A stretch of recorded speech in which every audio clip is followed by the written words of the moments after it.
The dust in Redwood Creek clung to everything like a second skin, especially in the summer of '88. You could taste it in your water, feel it grit between your teeth, and see it swirl in the perpetual haze that hung over the ramshackle buildings. I was perched on the porch of the dusty mercantile, nursing a lukewarm coffee, keeping an eye on the dry hills for any sign of trouble. The timber company paid me a pittance to do just that, ever since the last blaze had nearly swallowed the town whole. A commotion down the street snagged my attention. Sheriff Brody's bulky figure was herding a small crowd towards the jailhouse. In the center, looking small and defiant against the backdrop of gawking faces, was Sarah Miller. I'd seen her around town for a few weeks now, a new arrival, quiet, kept to herself, with a pair of determined eyes that didn't quite match the weariness of her threadbare dress. She made a living with her needle, mending clothes and stitching new seams into the hopes of the townsfolk. I'd noticed her carrying a distinctive satchel, hand-stitched leather, always slung across her shoulder. Now, that satchel seemed to be the focus of the whispers rippling through the crowd. Silas Thorne, the owner of the timber company, and the man who held Redwood Creek in his calloused palm, stood on the steps of his office, his face a thundercloud. He was pointing a thick finger towards the jail, his voice booming across the dusty street. "She's the one.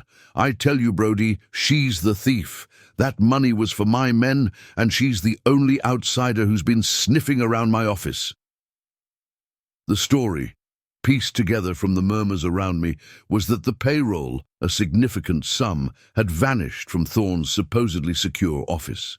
Sarah had delivered a suit to Thorne earlier that day and had been seen leaving his building around the time of the theft.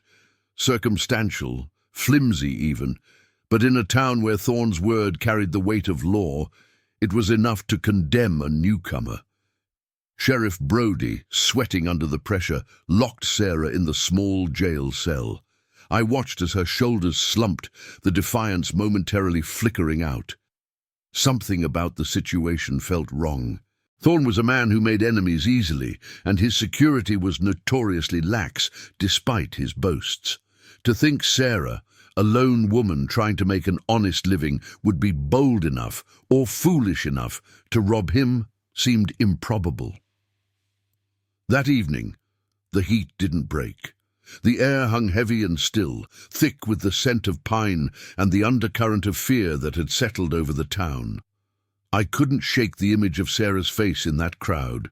There was fear there, sure, but also a flicker of something else. Indignation, maybe. That night, sleep eluded me. The dry wind whispered through the cracks in my cabin walls, carrying with it the seeds of doubt. I decided then I'd look into this. Redwood Creek had a way of chewing up the vulnerable, and I'd seen enough of that in my time. The next morning, the accusations against Sarah had solidified into certainty in the minds of most townsfolk. Thorne had been busy spreading his version of the events, painting Sarah as a cunning opportunist. The talk of branding her was already circulating in the saloon, fueled by cheap whiskey and Thorne's subtle influence. I started my own quiet inquiries, careful not to draw too much attention. I spoke with the clerk at the general store, the blacksmith, even old Maeve who swept the saloon floor.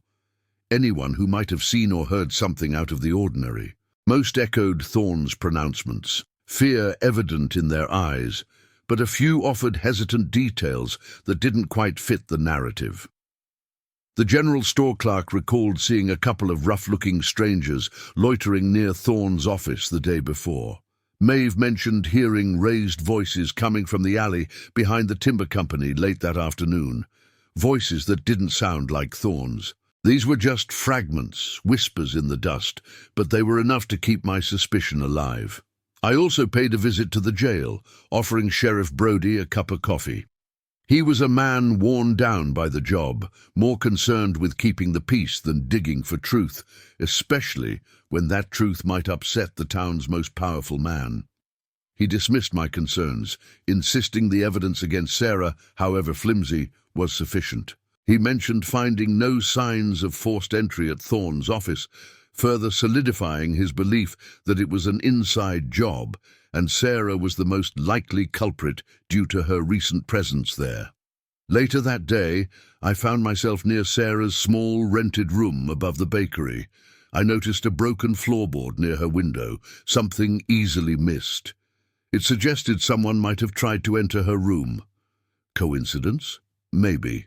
But in a town this small, coincidences often felt like pieces of a larger, unseen puzzle. As the day wore on, the heat intensified. The air grew thick and heavy, and a faint smell of smoke drifted from the north. The wind picked up, carrying with it not just dust, but the ominous scent of burning timber. A small fire had been reported in the dry hills, and the timber company's men were already scrambling to contain it. Little did we know, it was a harbinger of a much greater threat. The small brush fire quickly escalated. The relentless heat and strong winds turned it into a raging beast, consuming the dry underbrush and rapidly spreading towards the dense pine forests surrounding Redwood Creek. The timber company's resources were stretched thin, and a palpable fear gripped the town. A large fire could decimate their livelihoods, their homes. Amidst the growing panic, my focus remained on Sarah. The escalating fire, I realized with a sinking feeling, could conveniently erase any lingering questions about the stolen money. In the chaos, who would remember to demand a thorough investigation? I decided to take a closer look at Thorne's office myself. Under the guise of offering help with securing his ledgers from the approaching fire, I managed to gain access. Brody was too preoccupied with organizing a bucket brigade to question my presence. Inside, everything looked as it should.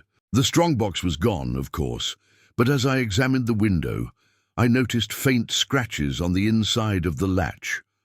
Almost imperceptible, but there. It suggested the window might have been jimmied open from the outside, a detail Sheriff Brody had apparently overlooked. My suspicions about an outside job solidified, but who and why frame Sarah? The rough strangers the store clerk had mentioned came back to mind. Could they have been hired? By whom? Just as I was about to leave Thorne's office, I heard a commotion outside. Thorne himself had arrived, his face flushed with anger and fear, barking orders at his men. He spotted me inside, and his eyes narrowed. "Riley, what in tarnation are you doing in here?" I simply stated I was ensuring his important documents were safe from the fire. He didn't press further, too consumed by the immediate threat. But I knew I was on thin ice. Thorne was a man who didn't like anyone poking around his affairs. As I left his office, the smoke was thicker, the air hotter. The sounds of crackling flames and shouting men echoed through the town. The fire was drawing closer, and with it, the possibility that the truth, like the town itself, could be consumed by the inferno. I knew I had to act fast. Sarah's fate, and perhaps the conscience of Redwood Creek, depended on it. The wildfire was no longer a distant threat, it was upon us. Flames licked at the edges of town, and the air was thick with smoke and flying embers. Panic had set in. People were scrambling to save what little they could, their faces streaked with soot and fear. Sheriff Brody, overwhelmed by the emergency, had temporarily forgotten about Sarah in the jailhouse. The thought struck me like a physical blow. If the fire reached the jail, she'd be trapped. Without hesitation, I mounted my old roan mare and rode towards the small building. The heat was intense, the smoke stinging my eyes and lungs. Embers rained down around me, and the roar of the fire was deafening. It felt like riding into the maw of hell itself. I reached the jail to find the wooden structure already smoldering in places. The single window was barred. Yelling Sarah's name, I kicked the door repeatedly until the flimsy lock gave way. She was huddled in the corner, coughing in the thick smoke, her eyes wide with terror. "Ethan, what's happening?" "Fire, Sarah! We have to get out of here." I grabbed her arm and pulled her out into the chaos. The street was a scene of pandemonium. People were running, screaming, trying to escape the encroaching flames. I helped Sarah onto my horse behind me, and we rode through the burning debris, dodging falling timbers and panicked townsfolk. We found temporary refuge near the creek, where the water offered some protection from the heat. Sarah was coughing, her face smudged with soot, but she was alive. "Why did you come for me?" she gasped, her voice hoarse. "Because you didn't steal that money, Sarah," I replied, my own throat raw from the smoke, "and I have a feeling I know who did." Amidst the roaring fire and the desperate cries of the townspeople, I laid out the pieces I had gathered. The scratches on Thorne's window, the strangers seen near his office, the timing of the theft coinciding with the fire. It all pointed to a carefully orchestrated plan, and Sarah was just a convenient scapegoat. As the fire raged around us, consuming everything in its path, I knew the time for whispers was over. We had to confront Thorne, and the chaos of the fire might just be the cover we needed to expose the truth. As the inferno's roar faded to a crackle, leaving Redwood Creek a smoldering, scarred landscape, a profound shock settled over the surviving townsfolk. Houses were gone, livelihoods shattered, and the air still carried the acrid scent of burned timber. But amidst the ashes, a different kind of reckoning was about to take place, one not born of fire, but of injustice. I found Silas Thorne near what remained of his timber mill, his voice a harsh rasp as he barked orders at his weary, soot-covered men. His face was grim, singed eyebrows accentuating the lines of stress, but a calculating glint in his eyes didn't quite match the genuine devastation around him. It was the look of a man who saw opportunity even in ruin. "Thorne!" My voice, rough from smoke, cut through the hazy air. Sarah stood resolutely beside me, her small frame radiating a quiet strength that belied her recent ordeal. He turned, his expression hardening to stone when he saw us. "Riley, Miller, what in tarnation do you want? Can't you see I've got bigger problems than your gossip?"